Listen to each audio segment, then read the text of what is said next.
Hello po, shout out po kay Boss Ronnie Kayanan from Bulinaw Norte, Tabuk City, Kalinga.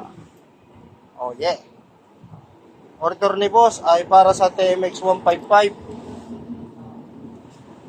Ito po yung footrest. At ito po yung panglikod. Ito po yung pangharap. Napakaganda. Plug and play. O, di ba? At bossing, ito naman po yung inyong adjuster. 3mm po yung kapal. At double nut na po yung nilagay ko ho dyan. Ayan po. Para smooth na higpit lang. Para, hindi siya basta-basta lumuluwag. Kaya ho, dinoble nut ko na po. Ayan, maraming salamat po. Sasabay ko na. Ayos.